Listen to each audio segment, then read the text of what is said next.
Today we've got a classic exercise that is very often butchered. We're looking at the side plank pulse.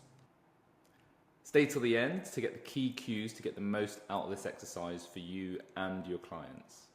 Sometimes I see people doing side plank pulses and I love the fact that they're trying to get out of the sagittal plane, but like many of you, sometimes I look at it and I can just see there's something not quite right and it niggles me. Here are the common mistakes that I see people when doing these side plank pulses.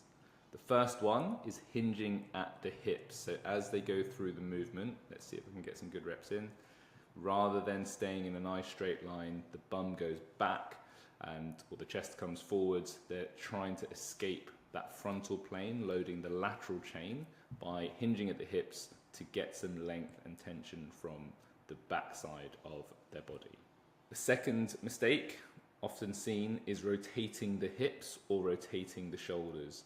This is a similar compensation pattern in that the athlete will be escaping the frontal plane by twisting their body. So they're now going into the transverse plane. So look out for the top hip usually coming forwards of the bottom hip, but opening up is also a compensation.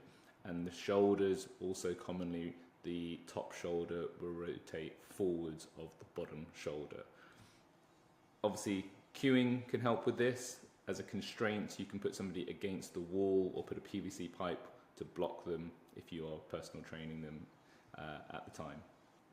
Another key mistake we see in the side plank pulses is the eyes looking down towards the floor or down towards the toes. This is trying to get some length and tension through the traps.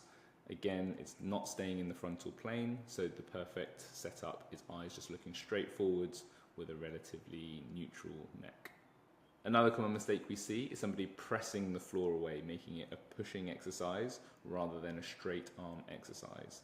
What we want is to see that elbow stay locked out throughout the movement without any bending and pressing away. Tweaks we can make, we can change the hand position so we can have fingers pointing forwards, fingers pointing backs. This will bias more lat or more pec, respectively.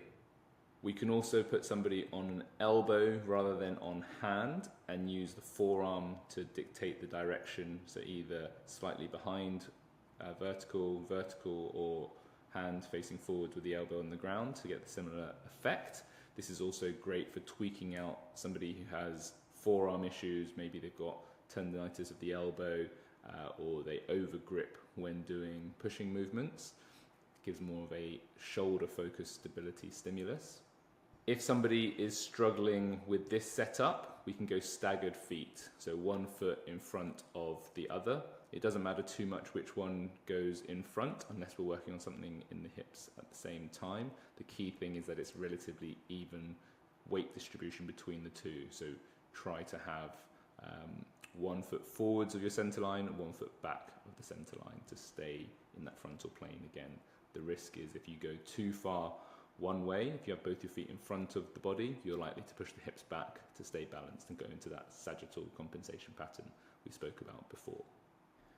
One classic progression you will have seen, I'm sure, in gyms around the world is to have the top foot hovering, the starfish version. This increases the stability demand, so you'll actually get more co-contraction and develop more stability through doing this technique. The key cues I would focus on for your clients are to push the floor away with the hand, get the hips nice and high when you come back, so lower them towards the ground and get them as high as you comfortably can without coming out of the frontal plane. Try to stay between two panes of glass, so one in front of you, one behind, so you're not deviating again out of that frontal plane. Eyes forward and reach that top hand to the ceiling is the other one. Again, this just helps the shoulders stay stacked if we're reaching up rather than just having that top arm relaxed and allowing that top shoulder to go somewhere else. I hope that was helpful. Don't forget to subscribe to the channel, check out our other 600 movement mechanics exercises, plenty of silly lunges on there, and comment below if you've got any questions on how to do this better.